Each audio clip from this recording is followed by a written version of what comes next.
Hello everyone. In today's session, we are going to learn about archaea. Archaea constitute a domain of single-celled organisms. These are microorganisms. They lack nuclei, and that's why they are called as prokaryotes. They were initially classified as bacteria, and that's why they were called as archaebacteria. But now they are separated and called as just archaea. Archaeal cells have unique properties separating them from the other two domains of life, that is bacteria and eukaryota. Archaea are further divided into multiple recognized phyla. Classification is difficult because most have not been isolated in the laboratory and have been detected only by their gene sequences in environmental samples.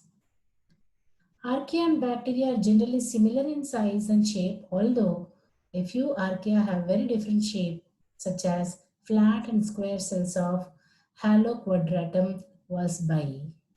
Despite their morphological similarity to bacteria, these possess genes and several metabolic pathways that are more closely related to those of eukaryotes, notably for the enzymes involved in transcription and translation. Other aspects of archaeal biochemistry are unique, such as their reliance on ether lipids in their cell membranes, including archaeoles. Archaea use more energy sources than eukaryotes. These range from organic compounds such as sugars to ammonia, metal ions, or even hydrogen gas. Salt-tolerant archaea or the haloarchaea use sunlight as an energy source, and other species of archaea fix carbon, but unlike plants and cyanobacteria, no known species of archaea does both. Archaea reproduces asexually by binary fission, fragmentation, or budding. Unlike bacteria, no known species of archaea form endospores. The archaea which were first observed were extremophils, that is, living in extreme environments such as hot springs and salt lakes with no other organisms growing in those areas. Nowadays, with improved molecular detection tools, we have discovered archaea in almost every habitat, including soil, oceans, and marshlands. These are particularly numerous in oceans, and the archaea and plankton may be one of the most abundant groups of organisms on the planet.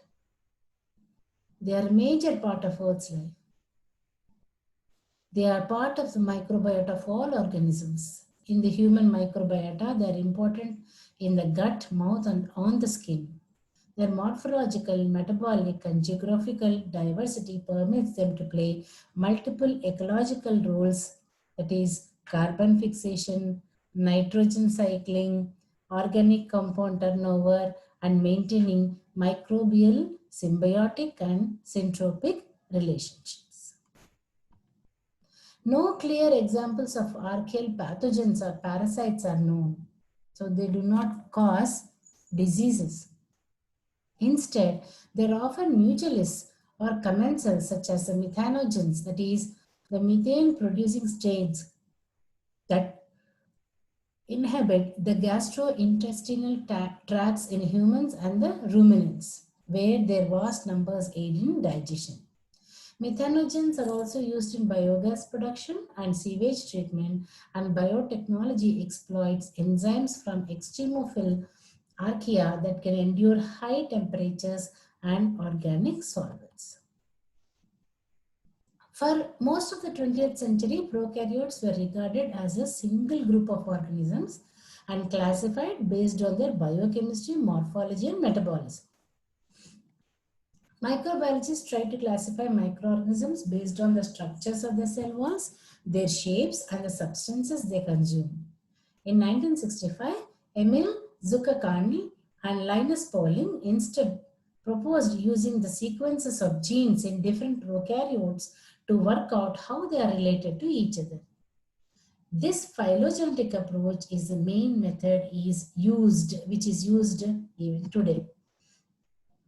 Archaea, at the time only the methanogens were known, were first classified separately from bacteria in 1977 by Carl Woese and Georgie Fox based on their ribosomal RNA genes. They call these groups the kingdoms of Archaebacteria and Eubacteria, though other researchers treated them as kingdoms or subkingdoms. Woese and Fox gave the first evidence for Archaebacteria as a separate line of descent because of, number one, lack of peptidoglycan in their cell walls, two unusual coenzymes, three, results of 16S ribosomal RNA gene sequencing. To emphasize this difference, Woese, Otto Kandler, and Mark Wheelis later proposed reclassifying organisms into three natural domains known as the three-domain system. The eukarya, the bacteria, and the archaea is in what is now known as the Woesian revolution. This particular word archaea comes from a Greek word meaning ancient things, as the first representatives of the domain archaea were methanogens, and it was assumed that their metabolism reflected Earth's primitive atmosphere and the organism's antiquity, but as new habitats were studied, more organisms were discovered. Extreme halophilic and hyperthermophilic microbes were also included in archaea. For a long time, archaea were seen as extremophiles that exist only in extreme habitats such as hot springs and salt lakes, but by the end of 20th century, archaea had been identified in non-extreme environments as well. Today, they are known to be a large and diverse group of organisms abundantly distributed throughout nature. The classification of archaea and of prokaryotes in general is rapidly moving and contentious field. Current classification systems aim to organize archaea into groups of organisms that share structural features and common ancestors. These classifications rely heavily on the use of sequence of ribosomal RNA genes to reveal relationships among organisms. This is called as molecular phylogenetics. Most of the culturable and well-investigated species of archaea are members of two main phyla, that is the Eurarchaeota and Crenarchaeota. Other groups have also been tentatively created, like the peculiar species Nanoarchaeum equitans, which was discovered in 2003 and has been given its own phylum, the Nanoarchaeota. Excuse me. The age of Earth is estimated to be about 4.54 billion years. Scientific evidence suggests that life began on Earth at least 3.5 billion years ago. The earliest evidence for life on Earth is graphite found to be biogenic in 3.7 billion year old metasedimentary rocks discovered in Western Greenland and microbial mat fossils found in 3.48 billion year old sandstone discovered in Western Australia. In 2015, possible remains of biotic matter were found in 4.1 billion year old rocks in Western Australia. Although probable prokaryotic cell fossils date to almost 3.5 billion years ago, most prokaryotes do not have distinctive morphologies and the fossil shapes cannot be used to identify them as archaea. Instead, they have been using the ribosomal RNA genes to qualify these fossils as the archaea. Woese argued that the bacteria, archaea, and eukaryotes represent separate lines of descent that diverged early on from an ancestral colony of organisms. It is possible that the last common ancestor of bacteria and archaea was a thermophile, which raises the possibility that lower temperatures are extreme environments for archaea and organisms that live in cooler environments appeared only later. Since archaea and bacteria are no more related to each other than they are to eukaryotes, the term prokaryote may suggest a false similarity between them. However, structural and functional similarities between lineages often occur because of shared ancestral traits or evolutionary convergence. This particular table compares some major characters of these three domains to illustrate their similarities and differences. So we will be seeing the property in archaea, bacteria and eukarya. Cell membrane is made up of ether-linked lipids in archaea, whereas it is ester-linked lipids in both bacteria and eukarya. Cell wall is made up of pseudopeptidoglycan, glycoprotein or S layer in archaea.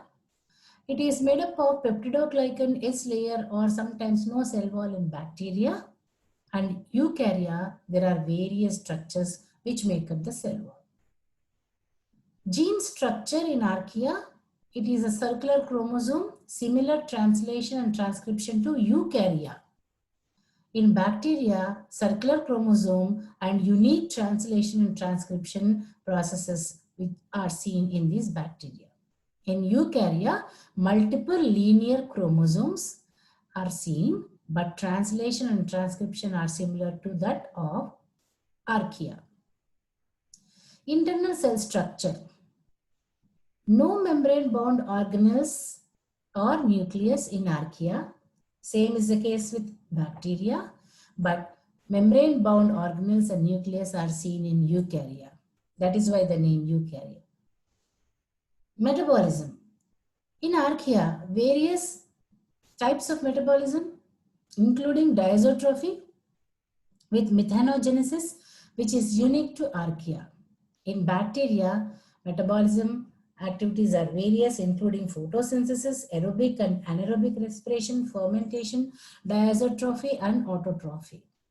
In eukarya, you can see metabolism as in photosynthesis, cellular respiration, fermentation, but you do not see any diazotrophy. Reproduction in archaea is asexual. Horizontal gene transfer is seen. In bacteria, it is asexual and horizontal gene transfer, whereas in eukarya, it is either sexual or asexual reproduction. Protein synthesis initiation is done with the amino acid methionine in archaea, formyl methionine in bacteria, whereas it is methionine in eukarya, just as in archaea. RNA polymerases are many in both archaea and eukarya, whereas in bacteria, it is only one. The toxin which affects archaea are, they are sensitive to diphtheria toxin. Bacteria are resistant to diphtheria toxin, whereas eukarya again are sensitive to diphtheria toxin. One property which is very unique to archaea is the abundant use of ether-linked lipids in their cell membranes. These are more chemically stable than the ester linkages found in bacteria and eukarya.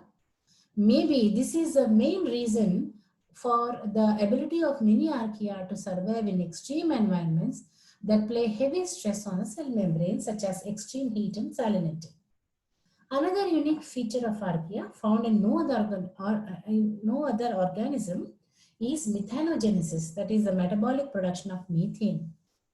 Methanogenic archaea play a pivotal role in ecosystems with organisms that derive energy from oxidation of methane, many of which are bacteria, as they are often a major source of methane in such environments and can play a role as primary producers. Methanogens also play a critical role in the carbon cycle, breaking down organic carbon into methane, which is also a major greenhouse gas. When we come to morphology, individual archaea range from 0.1 micrometers to over 15 micrometers in diameter and occur in various shapes, commonly as spheres, rods, spirals, or plates. Some other kinds of shapes could be in the Crinarchaeota, include irregularly shaped lobed cells in Sulfolobus, needle-like filaments that are less than half a micrometer in diameter in Thermophilum, and almost perfectly rectangular rods in Thermoproteus and Pyrobaculum. Archaea in the genus Haloquadratum, such as Haloquadratum walsbii, are flat, square specimens that live in hypersaline pools. These unusual shapes are probably maintained by both their cell walls and a prokaryotic cytoskeleton. Proteins related to the cytoskeleton components of other organisms exist in archaea, and the filaments form within their cells, but in contrast with other organisms, These cellular structures are poorly understood. In thermoplasma and ferroplasma, there is no cell wall, so they have irregular shape and can sometimes resemble amoebae. Some species form aggregates or filaments of cells up to 200 micrometers long. These organisms can be prominent in biofilms. Notably, aggregates of Thermococcus coalescens cells fuse together in culture, forming a single giant cell. Archaea in the genus Pyrodictium produce an elaborate multi-cell colony involving arrays of long, thin, hollow tubes called as cannulae that stick out from the cell surfaces and connect them into a dense bush-like agglomeration. The function of these cannulae is not settled, but they may allow communication or nutrient exchange between neighbors. Multi-species colonies exist, such as the String of Pearls community that was discovered in 2001 in a German swamp. Round whitish colonies of novel Urarchaeota species are spaced along thin filaments that can range up to 15 centimeters or 5.9 inches long. These filaments are made up of a particular bacterium species. Archaea and bacteria have generally similar cell structure, but the cell composition and organization set the archaea apart. Like bacteria, archaea lack interior membranes and organelles. Like bacteria, the cell membranes of archaea are usually bounded by a cell wall and they swim using one or more flagella. Structurally, archaea are more similar to gram-positive bacteria. Most have a single plasma membrane as cell wall and lack a periplasmic space. The exception to this general rule is Ignicoccus, which possesses a particularly large periplasm that contains membrane-bound vesicles and is enclosed by an outer membrane. Most archaea, but not thermoplasm and ferroplasma, possess a cell wall. In most archaea, the wall is assembled from surface layer proteins, which forms an S layer. An S layer is a rigid array of protein molecules that cover the outside of the cell, like a chainmail. This layer provides both chemical and physical protection and can prevent macromolecules from contacting the cell membrane. Unlike bacteria, archaea lack peptidoglycan in their cell walls. Methanobacterias do not have cell walls containing pseudopeptidoglycan, which resembles eubacterial peptidoglycan in morphology, function, and physical structure, but pseudopeptidoglycan is distinct in chemical structure. It lacks D-amino acids and N-acetyl myramic acid, substituting the later with N-acetyl talosaminouronic acid. Archaeal flagella are known as archaella that operate like bacterial flagella. Their long stalks are driven by rotary motors at the base.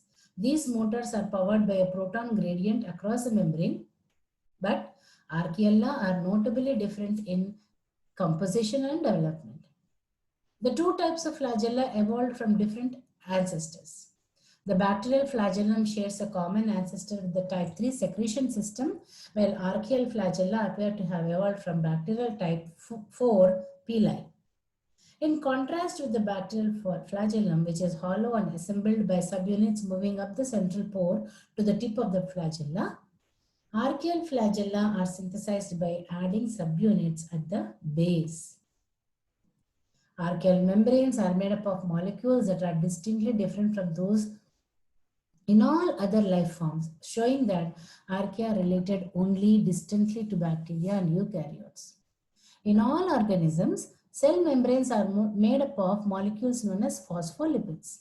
These molecules possess both a polar part that dissolves in water, the phosphate head, and a greasy non-polar part that does not, that is the lipid tail.